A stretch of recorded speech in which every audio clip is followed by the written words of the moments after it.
The preseason game against the Ottawa Senators might not have gone super well, but some standouts from the Jets prospects and players continue to impress. Now, the Jets might legitimately have a waiver problem, something we've not really said about Winnipeg previously. We'll talk about all of this and more on tonight's episode of Locked On Winnipeg Jets. You're Locked On the Hockey Jets, your daily podcast on the Winnipeg Jets. Part of the Locked On Podcast Network, your team every day.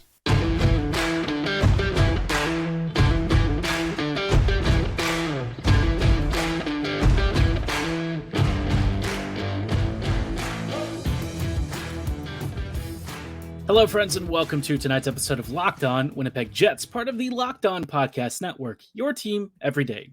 Everydayers, thank you for rejoining us for another episode of Locked On Jets. I am your host, Harrison Lee, an avid Winnipeg Jets fan and an online blogger. You can follow me on Twitter at HLLivingLoco and at LO_Winnipeg Jets. Thanks for making us your first listen of the day every day. If you enjoy what you're hearing, be sure to like, follow, and subscribe on all of your favorite podcasting platforms and YouTube. Doing so, of course, is always free of charge and ensures you never miss another episode. But most of all, we just love and appreciate your support. Now, tonight's episode, we're going to start off talking about the game against Ottawa. Obviously, not the most exciting preseason game, a 3-1 defeat, but you know what? I don't think it was nearly as bad as the scoreline looked.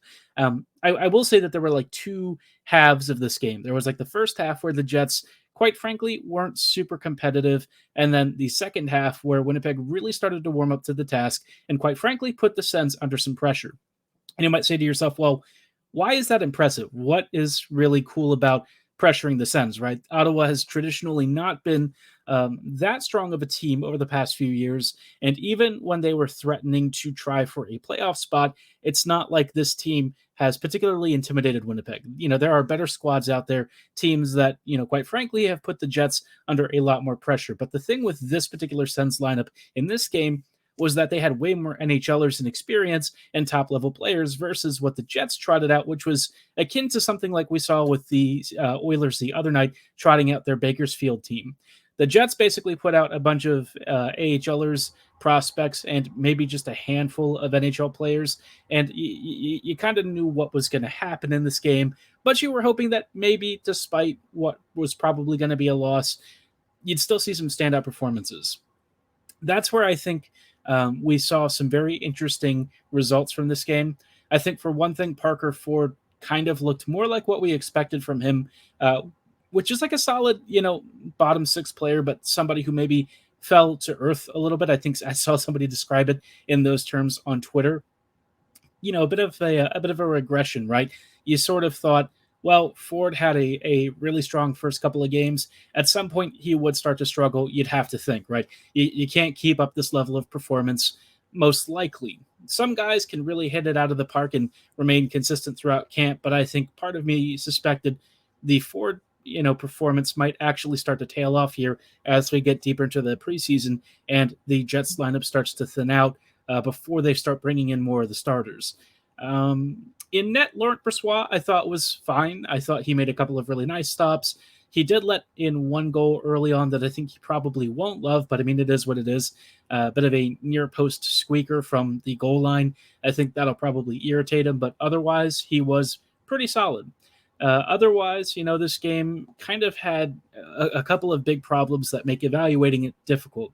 For one thing, the Jets, for at least half the game, really struggled to move the puck up the ice.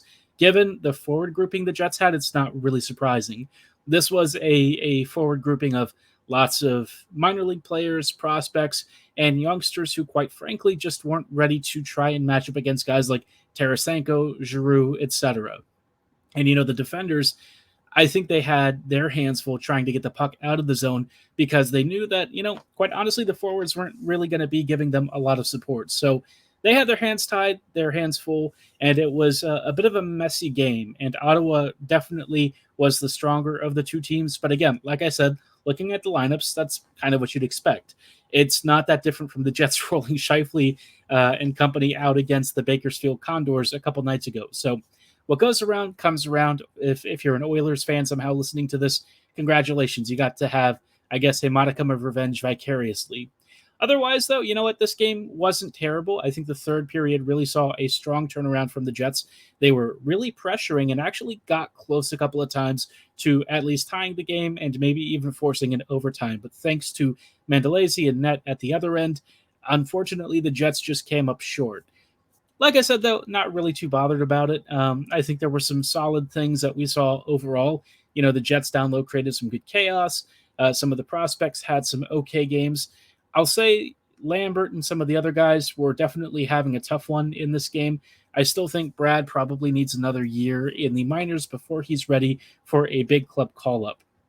Not to say that this is the most reflective game of his skill set and where he is developmentally speaking, but I think over the past few games, we've sort of seen flashes of brilliance, but overall enough inconsistency to warrant, you know, maybe a little bit of a pause on how much we want to push the agenda for him to join the Jets. I will say that one guy who I think is really starting to push his own agenda is Jansen Harkins. He scored again in this game, and again, he was one of Winnipeg's stronger forwards. I still feel like Harkins really does deserve a shot with this team, but I kind of look at the roster and I just don't know how the Jets are going to make space for a guy of his caliber. And it does concern me because if the Jets try to push him through waivers, I guarantee somebody will claim him. He's a legitimate NHLer in my mind. I think that he's really started to put two and two together. That was a problem that he used to struggle with earlier. You know, he'd have all the tools, but maybe things just didn't coalesce into a reliable everyday guy. But I'm starting to think that maybe Jansen is getting there. In, you know, the preseason games that he's played, he's been really dangerous. He's had a couple of goals, could have had a few more opportunities, and it just seems like he's been popping up in the right places. I know that sometimes came in the past from him cheating for offense.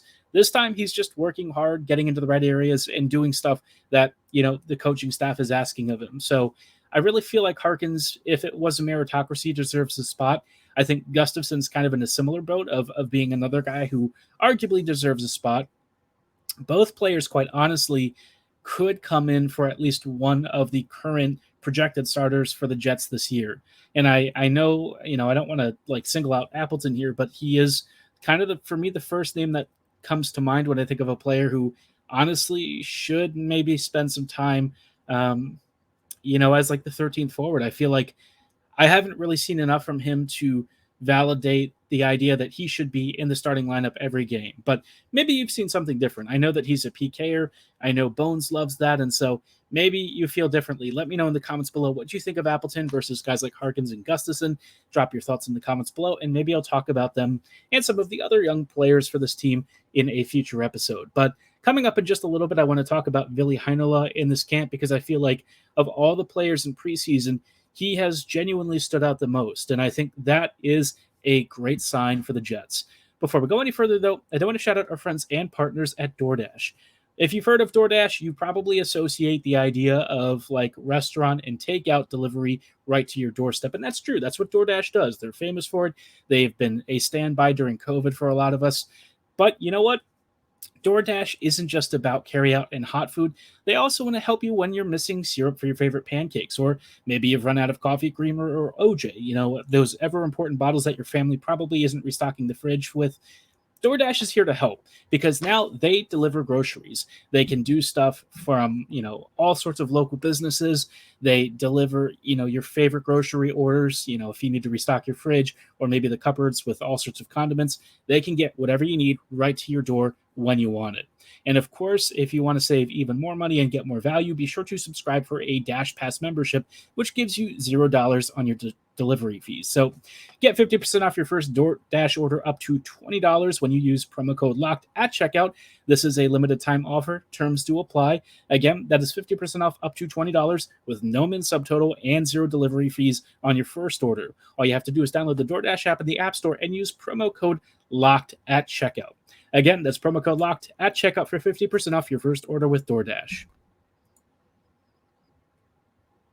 Hello, friends, and welcome back to this episode of Locked On Winnipeg Jets, part of the Locked On Podcast Network, your team every day. Every day, thank you so much for joining us in tonight's episode as we talk about the Jets. And, you know, throughout preseason, I think we've had a few standout players that I've talked about. I think we've seen some short ones where you had Velarde and Iafallo and a few others standing out, but in the long run, right, who has been playing amongst the most in these games. And if you look at the blue line, I think you're looking at Villi Heinola. Declan Chisholm, I think, also has a name in the bag here, but after this past game, I kind of wonder if maybe people start to rethink about his NHL readiness. I'm personally still fine with him getting time with the Jets. I think he's probably ready. One bad game against the Sens doesn't really change my mind, but one guy I'm definitely not changing my mind about is Villi Heinola. He has been a complete stud for the Jets over the past few games, and it seems like he's really stringing together consistent performances. That's the one thing that I think in the past, when he was given limited runs with the Jets, you kind of didn't always have with him. But every game so far, we've seen relatively similar stuff, right? Effective puck movement, good passing, great vision, good timing and spatial awareness, intelligent offensive activations. And then defensively, there's been noticeable improvement, right? The way he wins like one-on-one battles along the walls, he's not a guy who's very physically strong necessarily, but he goes through, maybe some cheeky cross checks here and there that go under the whistles, a few thieved pucks. He forces turnovers in his own way through like positioning and stuff, right? It's similar to how Enstrom used to play. And I know people always said Enstrom got bullied, but you notice when Enstrom was on the ice, it was legitimately hard to score against this team because he always found ways to get the puck away from the opponent. Heinola is kind of the same way, except Villi's a little bit larger, I think I want to say. But Heinola, I just think overall has really impressed me this camp. Based on where he's been playing with, preseason partners and how he's been factoring in Camp A rosters, further up the lineup, eating 28, 30 minutes a night. I'm telling you, I think he might have won himself a spot with Winnipeg. I think the Jets might really see the value of what he brings. And if you're a Jets fan, you should probably start to get excited about that because it's rare when we have kids actually earning spots. Now, I've always said I loved, Heinola's potential for many years, right? But overall, right, I think whether it was Heinola or somebody else, Sandberg got the first shot at it. I think it's really important that the kids get a chance to earn these spots because, like, over the past few years of Jets hockey, how many prospects have we actually drafted and developed into NHLers? You really can't name more than like two. It's rough, right? There's just no space. And the Jets have continually signed guys that have blocked off other opportunities. So for Heinola to actually outwork the veterans, to outperform them, and to have a real chance at earning a roster spot, for me, that's fantastic. And I hope that it's a sign of things to come. I want it to be a trend because I think it encourages young players on this team to really step up, to give their all during training camps and preseason and stuff, because they're hungry for ice time. They want to make this team, and they can actually make the Jets better. I think that's the biggest thing, is they can help this team be stronger all around. And I think a guy like Heinola, with his puck moving ability, his increasing defensive awareness, all the stuff that we've been asking and hoping from him, he's kind of putting it together and becoming a complete player. With the Moose, he's at times been like the best defender in the whole AHL, and now it feels like he's ready to assume the mantle of one of Winnipeg's better two-way blue liners. Will he have the exact highest potential of all of the Jets defense? Maybe not. Maybe those days are behind him, but I still think that what he'll do for Winnipeg will still be very good. I'm excited for him. I think he's got real potential. We know what happened the last time, a bonus team had some young talent on it, especially on the blue line. He's gotten to work with Heiskanen before, so he knows all about young Finnish defenders. It'll be nice if Heinola can become, Winnipeg's own budget version of Miro, right? I'm not asking him to put up 60 points a season or something. I'm not asking him to be, this game-changing top pairing D. I just want Villi to be the best at what he does, and I think that's going to be very effective in a top four role. The real interesting question is, how does that shake out with the rest of the blue line? Because obviously we know there ain't a lot of spots. We know that it's going to be some tight competition, and I can't imagine that there are many veterans who are going to accept emotions. So stuff to think about, stuff to mull over, but I got to say, I really think Villi's got a spot out of camp lockdown. I guess the question is, how much is he going to be used this year? What is he going to be used for? Will he get power play time? I'm hoping we find out the answers to these questions sooner than later, because he's basically playing everything from PP to 5v5 to even the PK. And so far, he's kind of killed his minutes. So get hyped, because I think the Villi Heinola train is rolling into the station as we speak. Let me know your thoughts on Heinola and how you think he's done during preseason. Do you think he's finally ready to make the NHL? I know some of you in the comments in the last video were praising him. So, given what he did tonight and all this other stuff, how do you think he's going to handle full-time NHL duty? I'm excited. I think he's going to be great. Maybe you have a different opinion, but let me know, or at my social medias at HLLivingLoco and at LO_Winnipeg Jets. Now, in just a moment, I want to talk about the forward grouping in the bottom six battle, because I feel like that is also really raging right now. And honestly, I don't know how the Jets are going to handle this, because we might have one of the most competitive preseason camps we've had in years, all coming right up in just a moment. Hello, friends, and welcome back to this episode of Locked On Winnipeg Jets, part of the Locked On Podcast Network, your team every day. Every day, thank you for rejoining us on these closing thoughts for tonight's episode as we talk about the depth battle, right, especially for the forwards. I was talking about Harkins earlier and how it's kind of indicative of a problem with the Jets. That's a very good problem to have. But right now, Winnipeg is kind of facing the barrel of waivers. And, that is a tough one, right? Teams, they hate waiving players because they always wonder if somebody else is going to claim them. And I know that traditionally the league has kind of been, oh, we're not going to claim your guy. If you do us a solid, we'll avoid claiming. We're not going to offer sheet your favorite guy, all that kind of stuff, right? But I think with Harkins being the way that he is and how good he's been, it's hard to imagine him slipping through waivers unclaimed. And I think that's going to be true of a lot of young players the Jets try to move around with. And looking at Winnipeg's bottom six, I think that there's legitimate competition for so many players like Ford, Harkins, Gustafsson. This is a really difficult battle because, I think Bones, in his mind, has a number of players that he really likes, and they're not going to get benched, right? Lowry, of course, is the captain, and honestly, you just don't bench Lowry anyways. He's too good to be benched. You're not going to bench Kupari, right? Because Kupari has been showing fantastically during camp. Looks awesome. Iafallo, also really effective. Another guy you don't want to bench.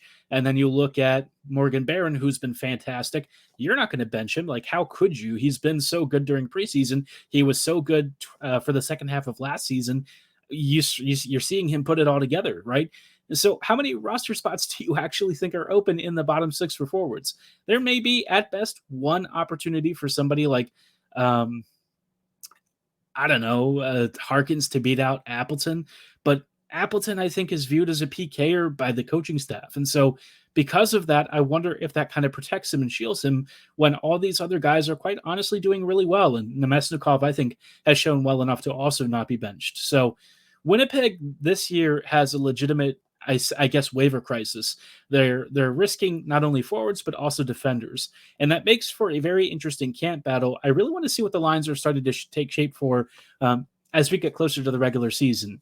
I feel like I have some ideas as to who might be winning out, but it's tough, right? Because of the waiver situation and because the Jets coaching staff also has occasionally some predefined roles that they feel are really important.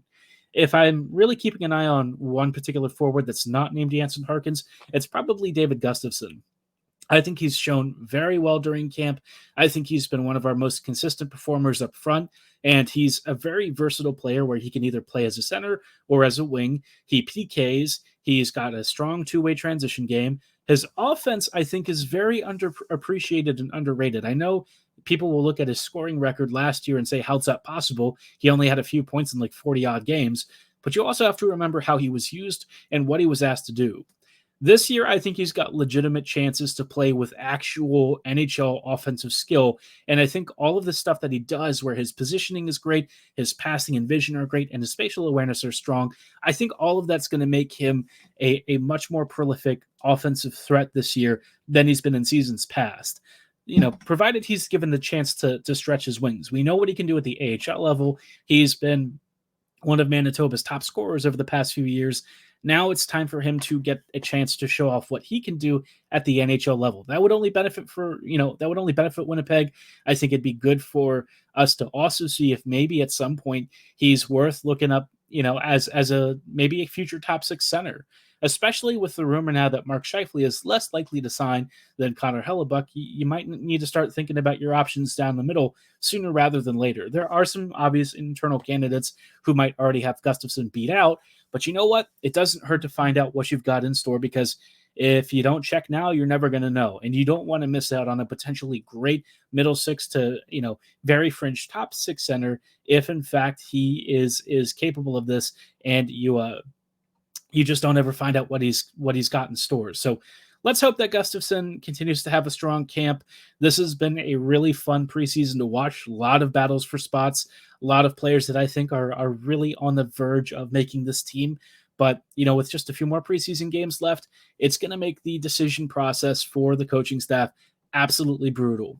I want to know who you think should make the opening night roster. Let me know in the comments below, as well as your potential line combos and defensive pairings. I might talk about my own on the next episode. But for tonight's episode, that is all the time that we have. Thanks so much for making us your first listen of the day every day. As always, have a great night. Enjoy yourself. Stay safe. And go Jets, go.